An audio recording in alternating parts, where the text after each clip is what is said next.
სამშობლო არის ძალიან ძვირფასი. იმიტომ კი არა რომ ის ჩვენი გენეტიკური კოდია მაგიტომაც, მაგრამ მარტო მაგიტო არა. საქართველოს პირველ რიგში იმიტომ არის ძვირფასი, რომ იქ ქრისტეა.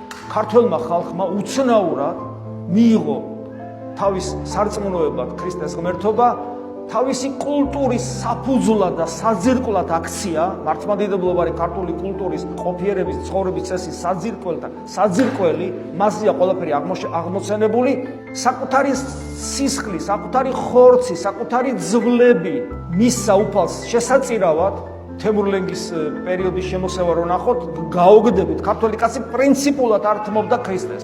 მილიონობით ადამიანი, მილიონობით შეიძლება უფრო ავიცი, მთელი უზარმაზარი რეგიონები გაამუსულმანა თემურლენგმა.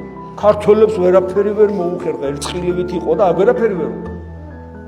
ჩვენ წირავდით საკუთარ თავს ქრისტეს, შრომით, ოფლით, ლოცვით და מחვილით და მოვიტანეთ დღემდე ის წმენა, ამიტომ ძალიან მნიშვნელოვანია ჩვენი სამშობლო, ძალიან უნდა გაუფრთხილდეთ მას, ძალიან უნდა ვიზრუნოთ, რომ ის გვიყვარდეს და ძალიან უნდა ვიზრუნოთ, რომ იქ დავბრუნდეთ, ჩავიდეთ ჩვენი აგურებით, რაც მოვიპოვეთ და ყველა ჩვენი აგური ჩავიტანოთ და ავაშენოთ და ჩვენს შვილებს, შვილიშვილებს და იმათ შვილებს კიდე დაუტოვოთ ის ადგილი, სადაც ისინი ქრისტეს იპოვიან.